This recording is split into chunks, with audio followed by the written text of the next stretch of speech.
So good morning again. Interestingly, I spoke here on Father's Day 2 years ago. It wasn't really, well, I guess it was by divine design, but it's very interesting. And the last time I was here, I shared a lot about my own father and how I'd come to see him with new eyes, and how a lot of releasing was required in order for me to do that, a lot of softening. So this year, I do want to really recognize all fathers. It's not an easy thing to rise to all those expectations that your children have of you, your spouse has of you, if you have one, your partner, your own parents, etc. Society. So, and I know a lot of us, even if we don't have children of our own, we are doing fathering, or if we do have children of our own and the father's not in the picture, we're also fathering. So I really want to recognize all of that effort by everybody, and to also recognize the essential role of all parents as we release our children into the world. And so I wanted to read a little bit from, and in the song I kind of talked about that a little bit, that my father gave me all these gifts and then said, go out into the world and be who you are. So I wanted to share from Khalil Gibran's The Prophet. One of the most beautiful things I've ever read on parenting is from this book, and some of you probably know this passage. And a woman who held a babe against her bosom said, "Speak to us of children." And he said, "Your children are not your children. They are the sons and daughters of life's longing for itself. They come through you, but not from you. And though they are with you, yet they belong not to you. You may give them your love, but not your thoughts, for they have their own thoughts. You may house their bodies, but not their souls, for their souls dwell in the house of tomorrow, which you cannot visit, not even in your dreams. You may strive to be like them, but seek not to make them like you. For life goes not backward, nor tarries with yesterday. You are the bows from which your children as living arrows are sent forth. The archer sees the mark upon the path of the infinite, and he bends you with his might, that his arrows may go swift and far. Let your bending in the archer's hand be for gladness, for even as he loves the arrow that flies, so he loves also the bow that is stable." So I love that whole idea about parenting and how we house our children and they're with us for a time, and then we send them off into the world with our blessings. And I also really, the reason I chose this passage was it was this perfect combination of the role of parents, but also this idea of release.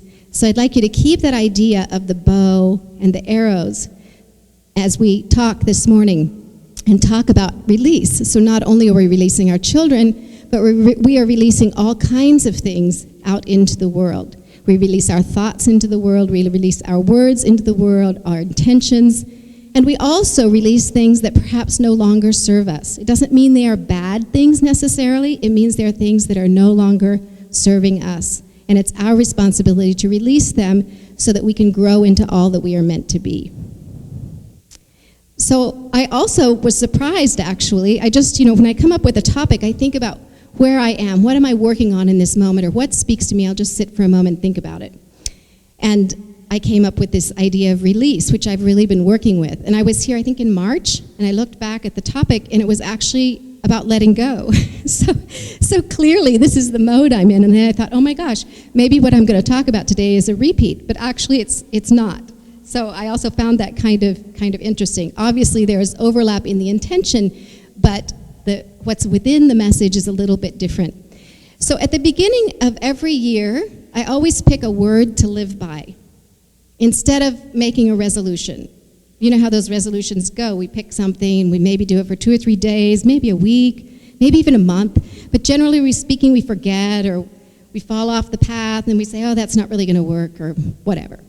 But this idea of picking a word is actually very, very effective, because then you can just turn your attention to no matter what is going on in your life, whatever struggle you're facing or whatever obstacle is in your path or anything, you can think about this word and it will guide you. It's very, very powerful. So, and it doesn't matter that, well, actually, when you're choosing the word, you think about, where are you in life and what things are you working with, and try to find some kind of word that goes with that. So this year, the word that I chose at the beginning of the year was soften. And I'm sure I've mentioned this to you before, but there's this combination of words, resolve and dissolve. I've probably talked about that before. The root word is the same, but the two words sound kind of opposing in meaning about a relationship, for example, if you're going to resolve it or dissolve it. Well, solve comes from solvere, that root word, which means to loosen. So dissolve means to loosen and separate. Resolve means to loosen again. This was a very powerful thing when I looked this up, because I realized no matter what our issues are, what we need to do is loosen. And then we'll be able to see whatever it is that we need to do. So I often think of the blinds, Venetian blinds, how those cords always get all tangled up. And if we pull on them harder, the knot gets tighter. But if we just stand there and let it be a little meditation and start to loosen those cords, pretty soon everything is flowing freely. And I thought how true that is in our lives, with whatever, I don't know, maybe it's a relationship we're struggling with, or some other kind of problem, or maybe it's just a child working with math, and we're like, We tend to do that when there's a problem, we tighten up, but it doesn't help anything. So if we can soften around those things, then often the answer will become clear. So for a lot of different reasons, I chose this word soften and worked on that for quite some time. And then I had a variety of experiences that kind of moved me into another word. So mid-year, which I don't usually do, I switched my word to release. But I saw how they were related, because first, if we want to release something, first we need to soften around whatever that is. Otherwise, we are not able to release it or to let it go.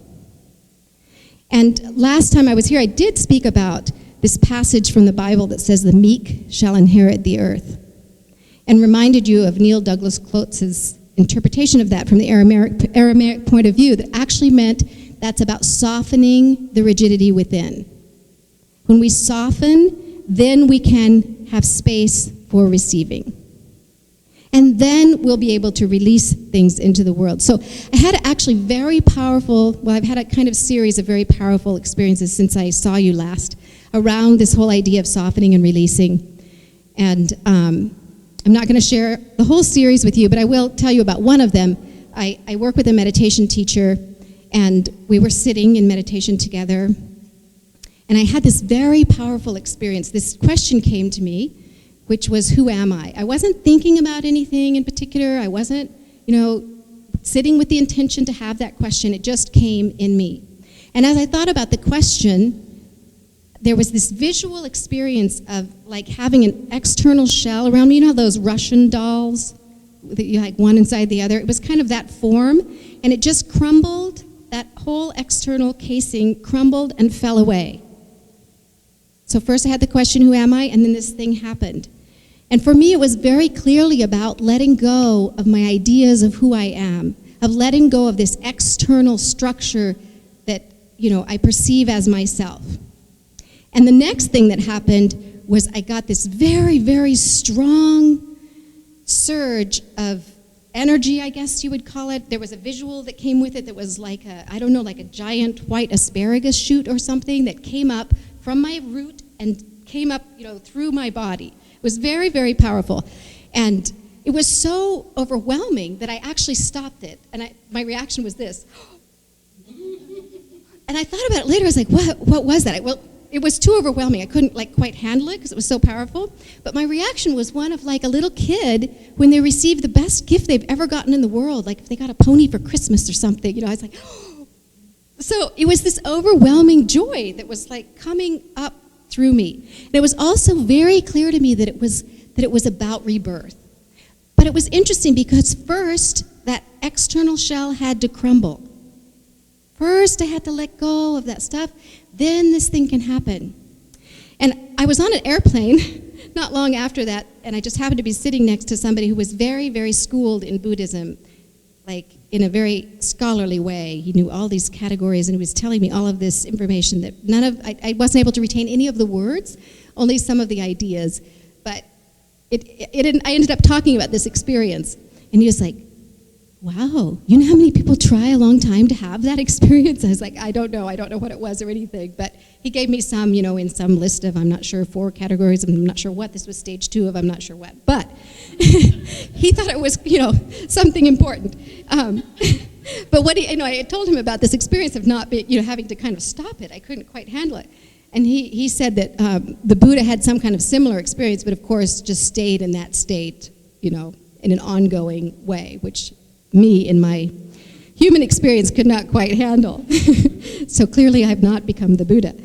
But it was a really powerful experience, and since then I've had some other kind of similar, nothing so overwhelming or powerful, but after that I kind of had a similar experience of something coming up and then blossoming. One time I had an experience of like this golden liquid coming and kind of filling my entire body, going all the way to the ends of my extremities and then flowing out my mouth, which was also very interesting. So it's been a very, very powerful time of rebirth and of release for me.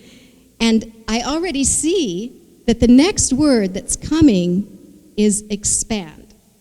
So I'm not there yet, but when I realize this, I also see I'm in this place in my professional life where I'm getting ready to release a new CD, and I'm getting ready to kind of, I don't think rebrand is quite the right word, but really thinking about what I'm doing, and everything is kind of coming together with a central kind of purpose, and I'm getting ready to do a serious marketing plan and to put myself out in the world in a very different kind of way. So in a very literal sense, this word expand is like a good progression to where I'm going. But right now I'm kind of in the more housekeeping mode. So I'm taking care of releasing a lot of different things. And in fact, I'd been sitting and thinking, my daughter was living with me and she's getting ready she moved out. So I have this room, and I've had other roommates, and I thought, financially, I really should probably take on a roommate. And then I realized, also sitting another time in meditation, that actually no.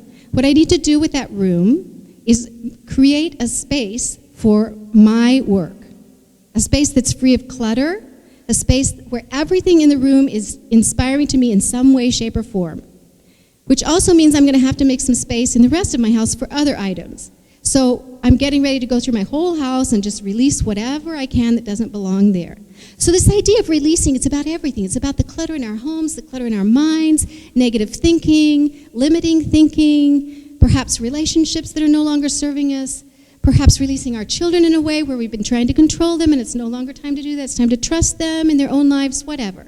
So it's a very, very powerful time, and I'm looking forward to being ready for that next word, expand, once my releasing has been done. And then I'm sure I'll start over again, like we all do. But I also had an experience in you all know that I practice yoga, and in yoga class, and realizing that these same things apply to us in a physical way. So if we're trying to move, often, we don't feel flexible, or we don't feel strong, or whatever else. But in fact, and then we try to push through it, and actually all that happens then is our muscles lock up.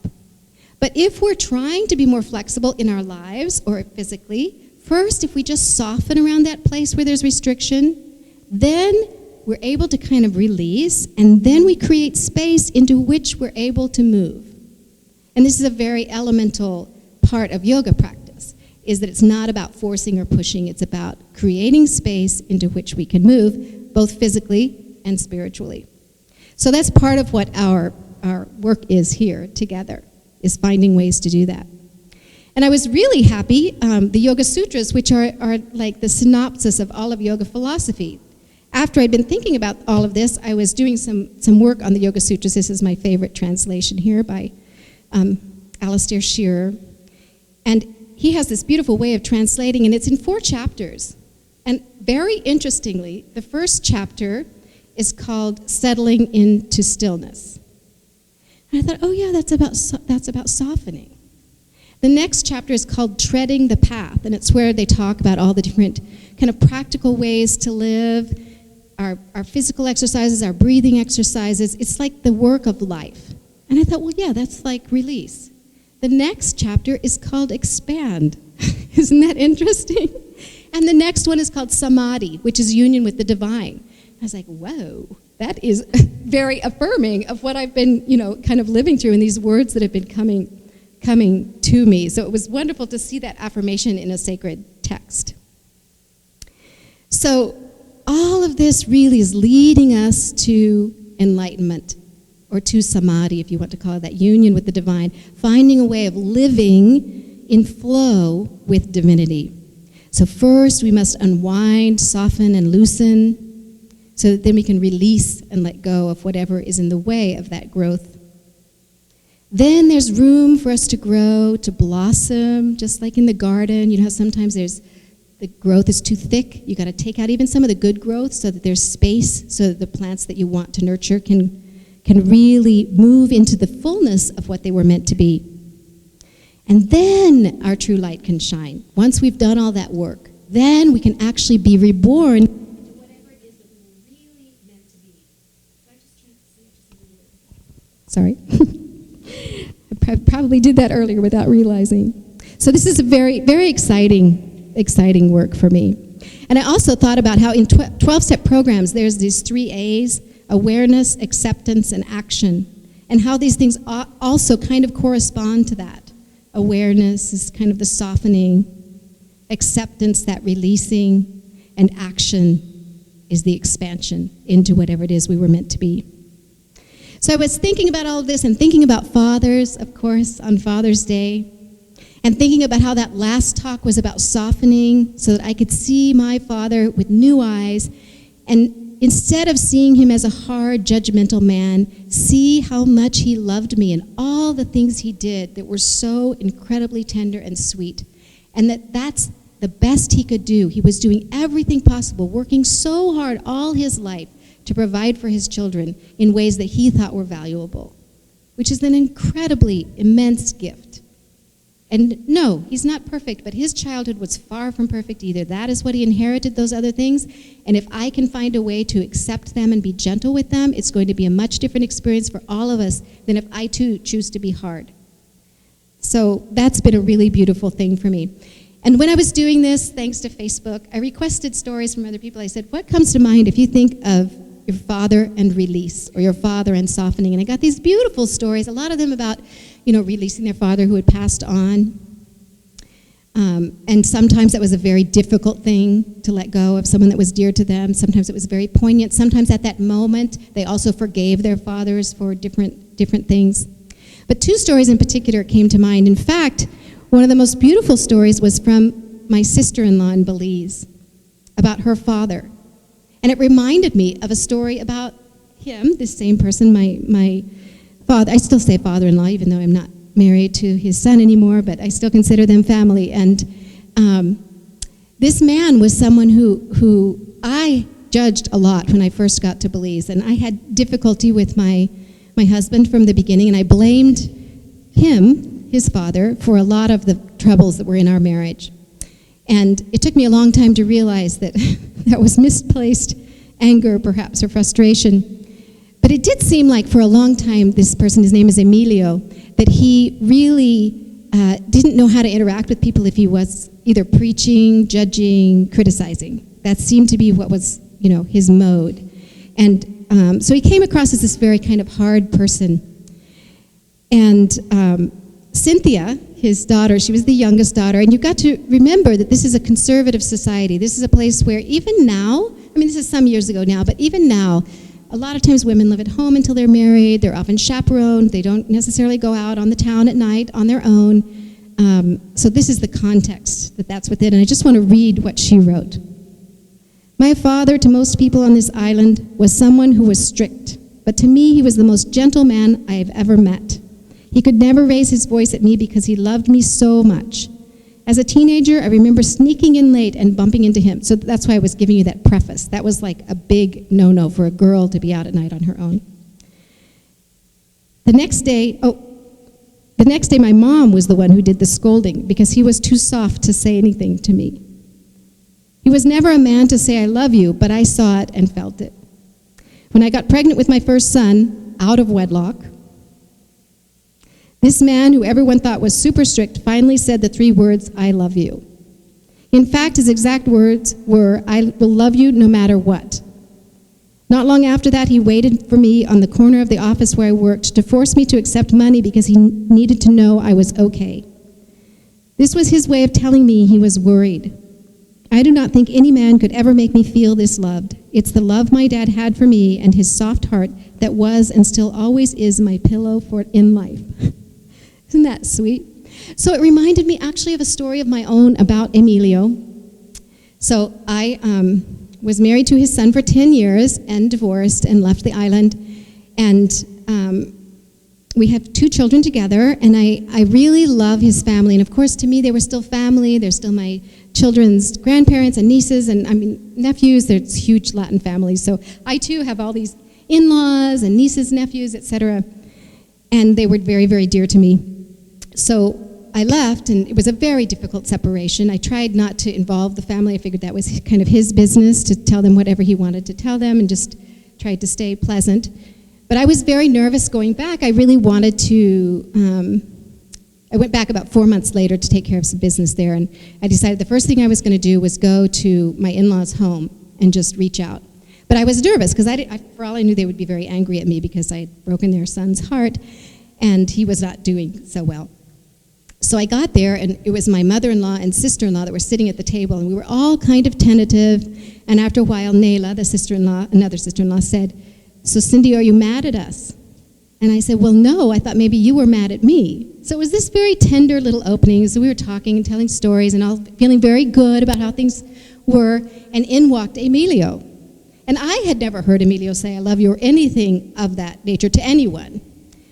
And in he walked, and he said, "Cindy, we are so glad you are here. We love you, Cindy, and you are always welcome in our home." And I mean, that's something for anybody to say in that circumstance, but for this man, I was totally floored. That he would, even if he felt that he would say that out loud to me, and other people were there. So it was extremely, extremely touching. So this is what happens too. If I had not found a way to over time too, my opinion of him had changed, and I had seen that he was really a very loving and kind man, just like my own father in many ways. So with that softening, I was able to really, really love him. I really loved this man a lot. And my children are very, very fond of him as well, although he's passed on now. So I want to close with one other story.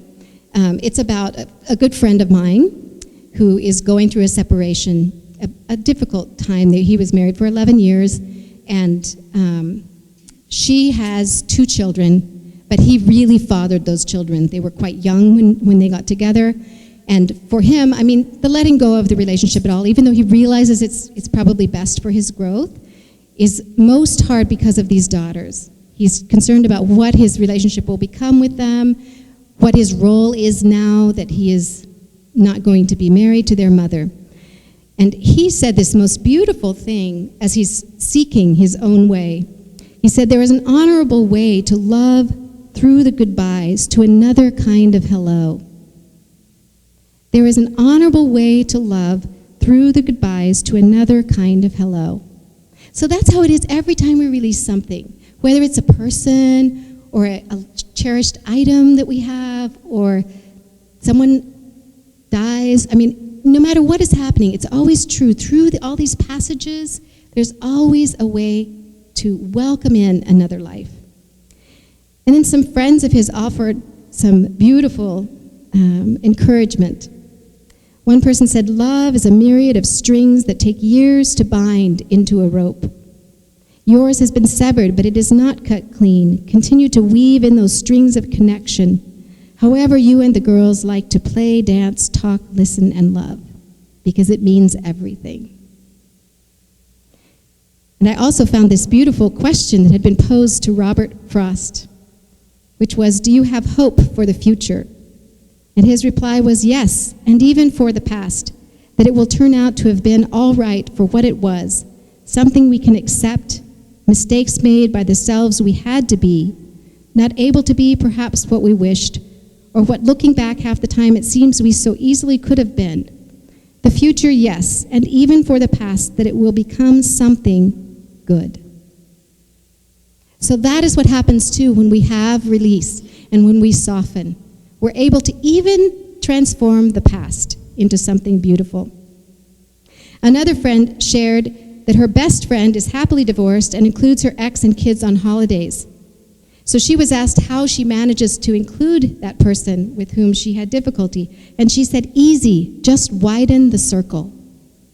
So again, that's the expansion. But I'm sure first she had to soften, release, and then she could open her circle to everyone.